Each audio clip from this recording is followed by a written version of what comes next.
En 1950, dans la littérature à l'estomac, Julien Gracq, qui règle des comptes avec la République des lettres, écrit « J'avance par exemple, et je le fais, en arguant d'une préférence brute, sentie, que je donnerais presque toute la littérature des 10 dernières années pour le seul livre peu connu d'Ernest Junger, Sur les falaises de marbre, ou bien que le seul roman français qui m'ait vraiment intéressé depuis la Libération est un ouvrage obscur de Robert Margerie, Mondragon. »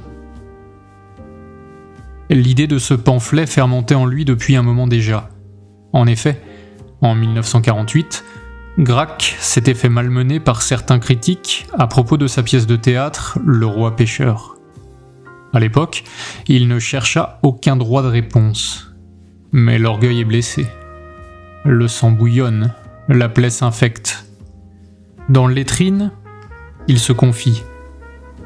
Quand je fis jouer une pièce, il y a une quinzaine d'années, la suffisance des Aristarques de service dans l'éreintement, je ne me pique pas d'impartialité, me donna quelque peu sur les nerfs. Mais comme il eût été ridicule de m'en prendre à mes juges, une envie de voler de bois vert me resta dans les poignets. Quelques semaines après, je me saisis un beau jour de ma plume, et il en coula tout d'un trait la littérature à l'estomac. Messieurs Jean-Jacques Gaultier et Robert Camp, faisant de moi très involontairement leur obligé, m'avaient fourni le punch qui me manquait pour tomber à bras raccourcis sur les prix littéraires et la foire de Saint-Germain. Gracq, revanchard, attaque donc ceux qui l'attaquèrent. On imagine ensuite une trêve, un statu quo, un match nul. Et évidemment, la bataille ne devait pas s'arrêter là. L'année suivant la parution de La littérature à l'estomac, en 1951, c'est Saint-Germain qui tombe à bras raccourcis, et non sans ironie, sur Gracq. Le prix Goncourt couronne son nouveau roman, Le rivage des Syrtes. Cohérent, Gracq refuse. Mais ce n'est pas tout, le cirque est en verve cette année-là. Le Renaudot, dont il faut souligner une magnifique série de lauréats avec Henri Bosco en 45, David Rousset en 46, Jean Quérol en 47, Louis Guillou en 49 et Pierre Molène en 50, le Renaudot, donc, couronne le nouveau roman de Robert Margerie, Le Dieu nu. Ainsi, un auteur anonyme ou presque du Limousin mettait un sabot à Paris, tiré comme un poulain par un mort railleur. Le cynisme des jurés ne s'arrête pas là. En effet, Le Dieu nu est probablement le moins bon roman de Margerie. D'ailleurs, lui-même le confie aussi dans son journal, écrivant en décembre 1958 « Le Dieu nu, la Malaquaise, qui est la suite du Dieu nu, c'est exactement 0. » Margerie est très sévère avec lui-même, parfois odieux. Pour autant, si l'on accepte ces deux romans, l'œuvre complète est, il faut bien le dire, d'une rare et singulière qualité et appartient surtout à une catégorie de textes qui n'ont dans les années 50 plus vraiment la faveur de la critique. Le roman psychologique ou roman de mœurs. Oublieuse postérité. Épisode 24. L'érotisme. Le vestibule de la mort. Que Julien Gracq ait choisi Mondragon dans son pamphlet comme unique rescapé d'une demi-décennie de littérature française ne doit rien au hasard.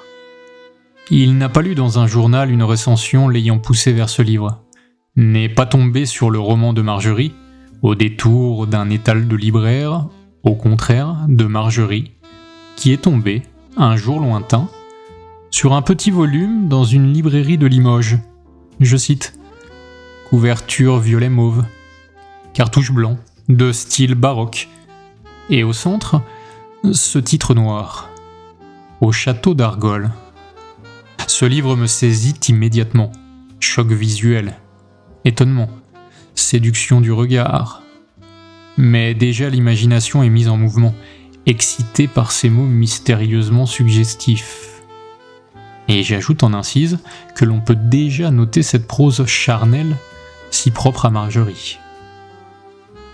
S'il y a donc à l'origine cette rencontre fortuite, c'est bien plus une affaire de persévérance et de fraternité qui les réunira, comme le résume Marielle Sassy dans un article des cahiers Robert Margerie, l'auteur étant fort d'une association créée par son ami Georges-Emmanuel Clancier dans les années 90, publiant un cahier d'études chaque année. Robert Margerie a d'abord été journaliste, dès 1930, puis rédacteur en chef du Populaire du Centre, un journal limougeaud. Il écrit un article élogieux à propos de Au château d'Argol de Julien Gracq, paru en 1938, dans lequel il perçoit, je cite, « un romantisme effréné et un surréalisme qui prend des allures traditionnelles ». Il écrira d'ailleurs d'autres élogieux articles à propos des romans ultérieurs de Gracq. Toujours est-il que son admiration pour son exact contemporain, tous deux sont nés en 1910, le pousse à lui envoyer chacun de ses livres. Gracq lui répond, souvent pour encourager Margerie, sans pour autant le ménager, évoquant par exemple dans tel ou tel roman des intrigues de sous-préfecture. Quant à savoir pourquoi Gracq aime tant Mondragon, c'est en somme car il aime son propre reflet. À bien des égards, alors que ses romans sont radicalement différents, ils conversent entre eux, se livrent à une parade, s'empoignent et se relâchent, se mirent avec orgueil et désir. L'on y retrouve, tout d'abord, une certaine similitude stylistique, notamment dans les descriptions de paysages, amples, maniérés, détaillés, ne refusant pas un certain faste ou une préciosité certaine. Il n'est d'ailleurs pas malhonnête d'affirmer que Margerie est un styliste. Gracq étant souvent reconnu comme l'un des meilleurs du XXe siècle, je peux certifier sans peine que Margerie l'est aussi. Du moins, le premier ne me semble pas supérieur au second. Si Margerie, dans son journal, bassement sévère encore une fois, confie « Je n'ai jamais bien écrit », quoi qu'en prétendent de braves gens qui prennent les tours de passe-passe pour du style et les flonflons pour de l'écriture. Je suis incapable d'écrire d'un mouvement naturel en suivant la pensée comme elle se présente. Je suis tyrannisé par des exigences intérieures qui ajourent leurs complications aux complications de l'expression de la pensée. Eh bien, il se trompe. Car il est vrai que si son écriture procède par circonvolution, avec lenteur, qu'elle se bat pour trouver le ton adéquat, elle n'en reste pas moins la plus forte singularité de ses romans, dont ce ne sont pas le canevas, l'intrigue ou l'histoire qui font le sel. Cette langue est conséquente, expressionniste, précise, colorée.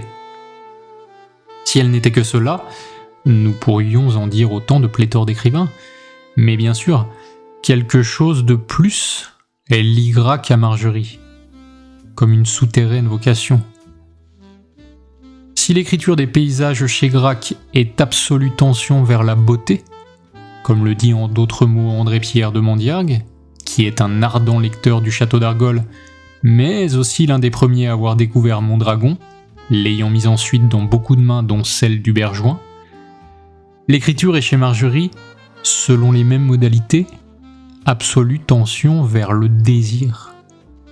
Or, cette différence s'estompe quand chez le premier elle déborde vers le désir et chez le second s'incurve vers la beauté.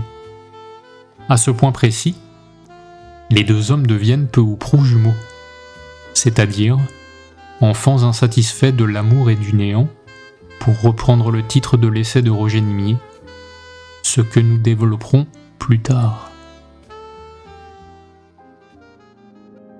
Le style n'est pas la seule qualité qui les rapproche. Comme je l'ai dit un peu plus tôt, les romans sont différents, mais pourraient échanger leurs reflets face à un miroir, ce qui est à la fois grâce et disgrâce. On retrouve par exemple le château, dans le roman de Gracq bien sûr, comme dans celui de Margerie. Plus que cela d'ailleurs, le château inquiétant, le château qui semble chargé d'une histoire lourde, louche, dangereuse. Château perdu dans un vaste domaine, château au cœur de la nature, sans voisin, sans trouble autre que les brumes et les puissances invisibles qui se cachent dans telle faille de la propriété. C'est là qu'il faut évoquer l'intrigue de Mondragon, roman de 450 pages, dont les enjeux rappelleront ceux du XVIIe et XIXe siècle.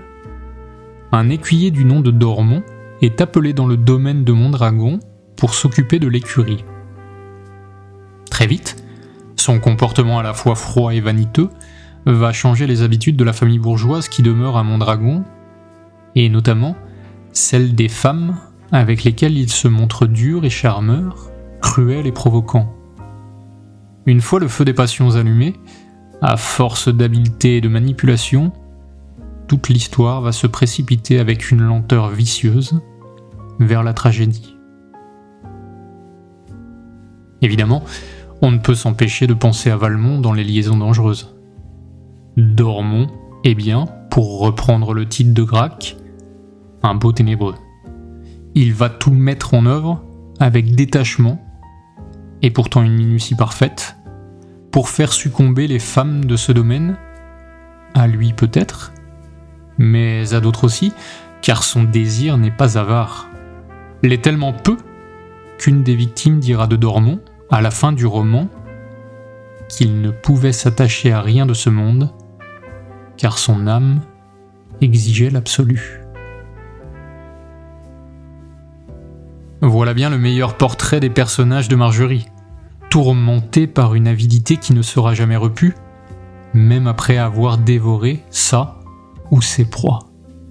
Aussi, si l'on croit tout au long de ces romans qu'il s'agit d'une affaire de séduction, de désir, pourquoi pas d'amour ou de sexe, nous nous rendons à l'évidence au terme de cette parade vicieuse. Ce morceau de chair obtenu n'est qu'une miette d'absolu. Mais c'est la miette qui donne soudain conscience au protagoniste que, s'en étant emparé, tout le reste lui échappe, que ce soit l'âme de la cible ou la sienne, qu'il ne reste dès lors qu'une funeste issue au drame qui vient de se jouer. Schéma somme toute classique depuis la tragédie, schéma repris dans divers romans de Margerie. Dans Mondragon, bien sûr, mais aussi dans Le Château des Bois Noirs, dans lequel une femme du monde est emmenée par son mari taiseux, qui ne vibre que par le regard, vers les bras d'un autre et vers le meurtre, à force de mutisme passionné. Dans Par un été torride, pour lequel j'ai beaucoup d'affection, dans lequel un secrétaire tourmenté par sa passion naissante pour la femme de son employeur devient bientôt fou à cause de la rigueur janséniste de son éducation, ou encore dans La Terre aux loups, qui est le roman le plus ambitieux et le plus complexe de Margerie, qui reprend de manière romancée un sinistre fait divers qui court sur presque un siècle et qui est sans conteste proche du chef-d'œuvre. Tous ces romans naissent donc comme des odes à la vie, et peut-être même à ce qu'elle a de plus pur, mais ces odes ne résistent pas au printemps qui empourpre les veines, qui bouche les artères, qui déploie des fleurs carnivores et vénéneuses dans tout le corps.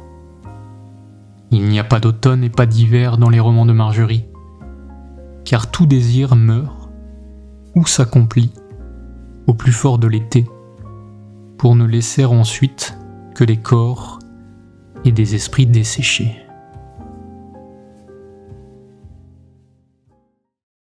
L'ardeur d'un été ivre. Le soleil embrase les murs. Il raie de feu les volets à travers lesquels une aiguille enflammée se glisse et vient allumer l'or d'une reliure. Dehors, l'air brûle, vibre. Sans répit retentit le cri de la sécheresse, bruissement brillant des sauterelles parmi les herbes grillées.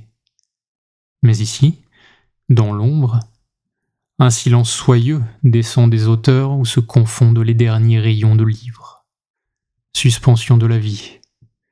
Toute la maison dort, ensevelie dans la torpeur.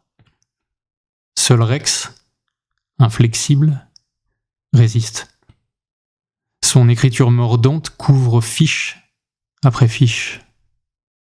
L'horloge encastrée dans la boiserie vient de sonner 4 heures. Les bruits se réveillent. Des volets ont grincé doucement. Des pas dans le jardin s'approchent. Naturellement, c'est elle. La porte-fenêtre s'ouvre sur le brasillement de la terrasse incendiée. Et naturellement, elle a cette robe. Madame Bléau portait sa robe bain de soleil, bleu pastel, comme tous les après-midi depuis qu'il faisait si chaud. À 49 ans, elle pouvait encore se permettre ce costume et cette couleur. Son teint n'en souffrait pas. Au contraire, il prenait une fraîcheur plus blonde. L'étoffe fluide s'appliquait à un corps tout en courbe moelleuse, mais musclé. Les plis de la jupe dessinaient des cuisses longues, modelées, tandis que Madame Bléau s'avançait en souriant. Ses épaules sortaient tout entières du corsage. Pleine de chair bien mûre, elle conservait une fermeté, une pureté fixée à l'apogée d'un éclat, qui peut durer parfois si longtemps chez des femmes sans enfants. « Monsieur Rex, vous n'avez pas aperçu Roland ? Je pensais qu'il serait peut-être ici. » « Non, madame, » répondit Rex, froidement. En évoquant dès l'introduction de cet épisode le roman de mœurs, j'ai pris un risque et presque commis un impair. Aussitôt, on pourrait songer à un lointain descendant de la princesse de Clèves ou à d'insipides réflexions à propos des joies et des peines, du mariage, dans la bonne société. Marjorie, c'est évidemment bien plus que cela. C'est vrai, dans l'immense majorité de ses romans, on trouve l'histoire d'un couple, déjà constitué ou non. Ce couple représente les fondations du livre. Mais bien vite, la bâtisse est soumise à de multiples séismes. Invisibles bien sûr, inoffensifs tout d'abord. Il chatouille la semelle, il dépoussière les bibelots, agite à peine la surface des eaux. On n'y fait pas attention. Cependant, sans qu'aucun protagoniste ne l'ait aperçu, ces sursauts leur ont laissé une minuscule fissure. Peu à peu, l'enduit tombe et laisse à l'humidité des bois noirs ou à la canicule d'un été torride le soin de fendre les pierres. Le mouvement est amorcé. Les personnages sombres s'évadent ou se meurent en fonction des besoins du romancier. Mais cette transformation est lente, si lente. J'ai cherché en vain un auteur qui serait plus similaire à Marjorie que Gracq. Des noms venaient, repartaient, revenaient. Jacques Chardon d'abord, qu'on surnomme souvent le romancier du couple. Mais si cet aîné convient par les thèmes, il ne convainc pas par le style et par ses dons. Car je me range volontiers aux côtés de Marcel Arlan, lorsqu'il écrit dans ses nouveaux essais critiques que les personnages du maître de Nimy et Blondel et Laurent sont affranchis de cette gangue de chair et de terre, qu'ils n'ont presque pas de racines, qu'on les croirait presque désincarnés. Or, ceux de Marjorie sont ivres de matière, d'une argile riche, complexe, adipeuse, et ils sont sensuellement et parfois ténébreusement incarnés. Même lorsque l'auteur s'essaye à la construction d'un personnage flegmatique, mutique et presque simple d'esprit dans un roman comme Le Château des Bois Noirs. Évidemment, cette ombre charnelle démesurée qui est le cœur de son œuvre réveilla aussi le nom du Bergonnet, auquel j'ai déjà consacré un épisode de ce podcast, mais là encore, je faisais fausse route, bien que les dernières pages de Par un été torride rappellent de manière implacable la disgrâce du prêtre du roman Le Grand Scandale. Le sublime et biliaire oublié qu'Egonnet est le côté sombre de la pièce du désir. C'est la face oxydée, la face rouillée, celle que la nature vorace dévore. Et l'écriture de Gonnet est violente, lyrique aussi, certes, mais vicieuse, dérangeante, parfois insoutenable. Or Marjorie est lui d'une dignité baroque et d'une éducation fort classique. Si la tragédie du désir ne peut être évitée, elle nous est contée d'une manière élégante, enthousiaste, et sans arrière-pensée. Chez lui, l'érotisme délivre, même dans la mort. Tandis que chez Gonnet, il précipite au fond de l'abîme, même pour celui qui reste en vie. Alors d'autres noms vinrent, bien sûr, comme ceux par exemple de Klossowski, de Mondiargue, mais chaque fois renvoyés vers leur grande différence plutôt que leur intime connivence. Puis vint la révélation, comme bien souvent, par surprise. C'est une scène de voyeurisme qui me permit de trouver le plus proche parent de Marjorie. Dans cette scène tirée de son roman Par un été torride, un adolescent de 16 ans, Roland, épie sa belle-mère par le trou de la serrure de la chambre alors qu'elle se dévait, car il la désire secrètement. Il se gorge d'images et sombre dans le désespoir des sens à moitié comblés. La scène, instantanément, me rappela celle, identique ou presque, du marin rejeté par la mer de Yukio Mishima. L'évidence même. Cette tension érotique qui rampe vers l'absolu. Ce style à la fois ample, métaphorique et psychologique, cette propension à la violence qui semble la conséquence inévitable d'une intransigeance qui est la marque de la noblesse, c'est aussi celle de Mishima, dont on sait l'impression que lui laissa la lecture de l'érotisme de Georges Bataille. L'objet du désir est l'univers ou la totalité de l'être, écrit ce dernier dans son essai. Cela résume à la fois Mishima et Marjorie, et il y aurait sans doute pour ceux qui le veulent, des pistes à explorer dans la relation littéraire entre ces deux hommes.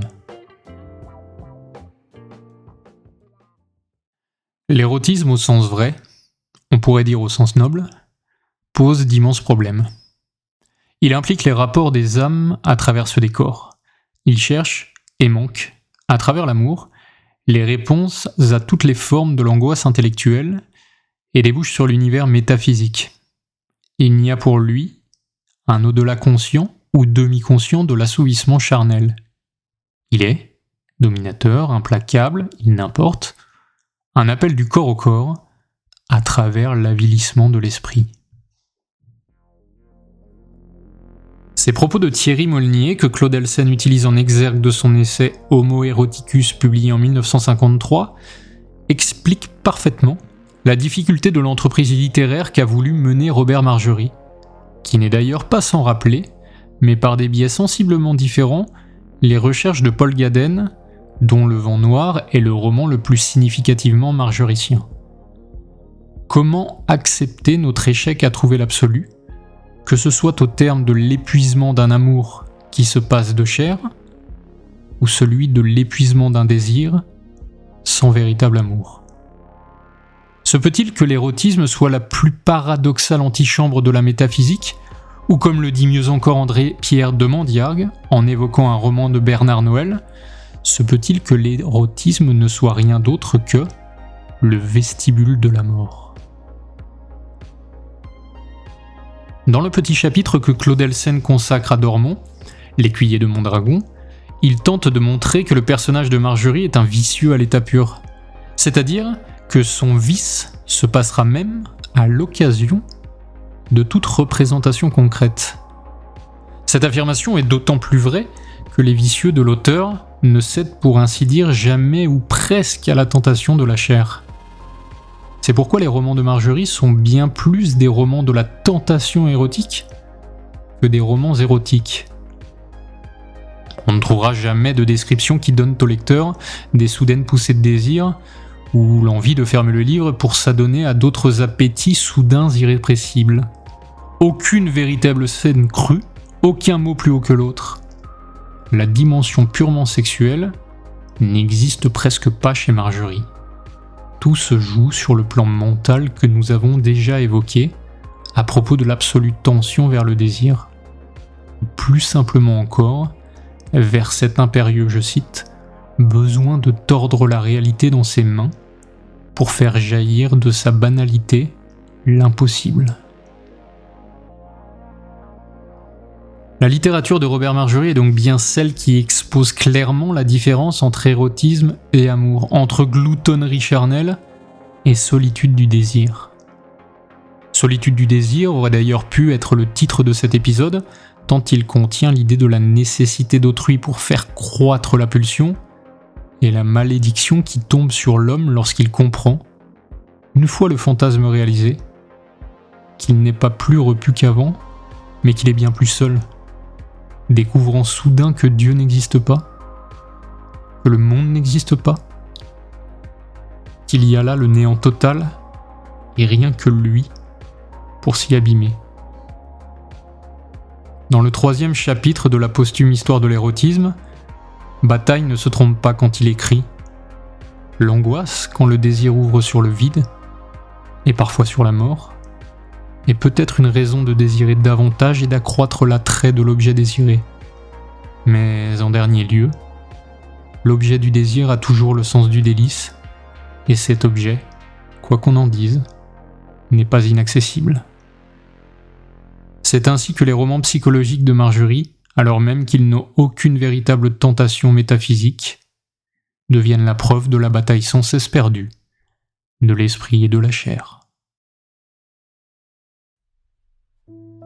Robert Margerie est un cas d'école de la postérité et de l'édition.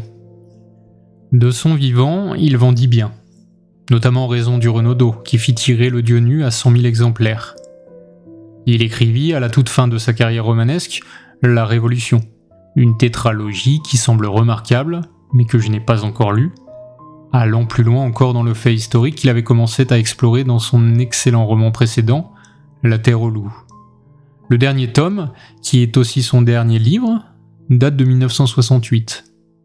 Margerie, né en 1910, mourra en 1988, vaincu par la fatigue avant ses 60 ans. Dans son journal, il l'évoque à d'innombrables reprises, comme le 15 septembre 1967, où il écrit « Ce matin et ce soir, relu ce cahier depuis début 1960 jusqu'à hier. 7 ans de ma vie. Qu'en pensais-je ? Pas grand-chose. Je regrette ces années où j'écrivais La Révolution. Je déplore de n'avoir pu y consacrer plus de temps. Talonné que j'étais par mon engagement pour Waterloo, harcelé par mes articles. Et c'est tout. Que me reste-t-il d'avoir écrit ces livres ? D'avoir vécu ces 7 années ? Rien. Alors, ne publiant plus rien, faible et en partie reclus, l'existence, et bientôt le souvenir de Margerie, disparu. En 1975, un homme lassé de proposer aux éditeurs des projets trop littéraires et dont il renvoyait sans cesse la réalisation à de lointaines calendes, fonda une maison d'édition. Il la nomma Phébus. Cet homme, c'est Jean-Pierre Sicre. Il commença à publier des auteurs qu'il affectionnait, mais que leur éditeur historique ne rééditait plus. Armel Guerne, Marcel Béalu, Jean Follin, Jean Malaquet, André Dautel. Au début des années 80, il décide de contacter Robert Margerie dont il connaît par cœur ou presque l'œuvre. Il est assez mal reçu. Margerie lui stipule que son œuvre est morte et enterrée. Sicre demande la possibilité de le revoir. Margerie finit par accepter.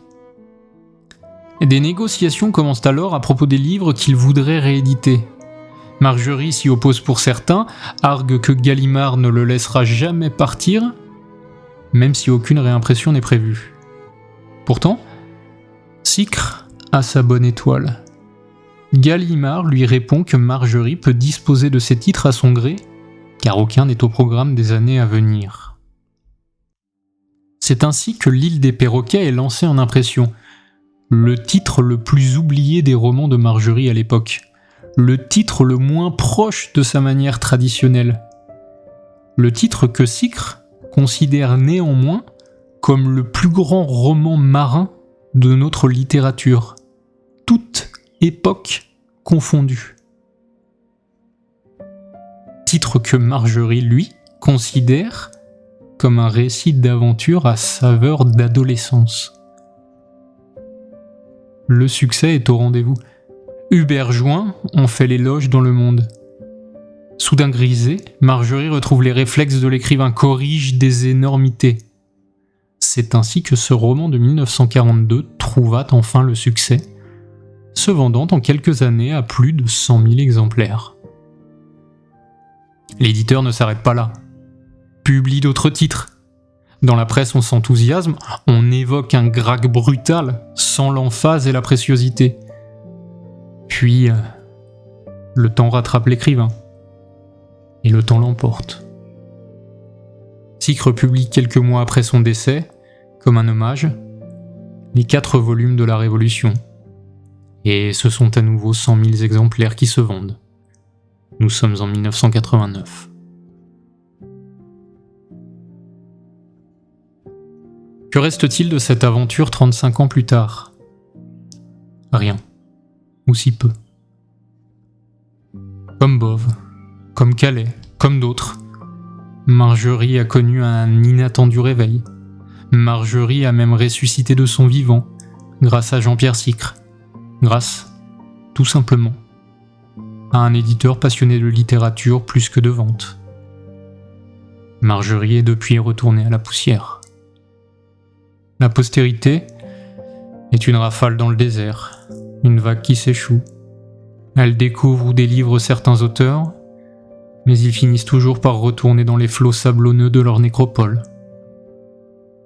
Quel auteur méconnu avons-nous vu durablement s'installer dans notre panthéon littéraire ces dernières décennies ? Je pose réellement la question. Qui s'est fait une place à la seule force de son talent inaperçu et d'un éditeur consciencieux parmi Sartre et Camus, Céline et Saint-Exupéry? Il est l'évidence même que des œuvres comme celle de Robert Margerie, de Pierre Molène ou d'André de Richaud sont au moins l'égale de celles de Pagnol, de Duras ou de Gary. Alors pourquoi ne résistent-elles pas au passage des années et semblent n'être que des phénomènes éditoriaux éphémères ? Je ne sais pas. C'est peut-être que la littérature, quand elle essaye de n'être que littérature, qu'elle essaye de ne servir que le mot, qu'elle ne se soumet pas à la politique, à l'engagement ou au divertissement, est un promontoire trop dangereux vers notre propre transigence. Allez, oublions tout cela.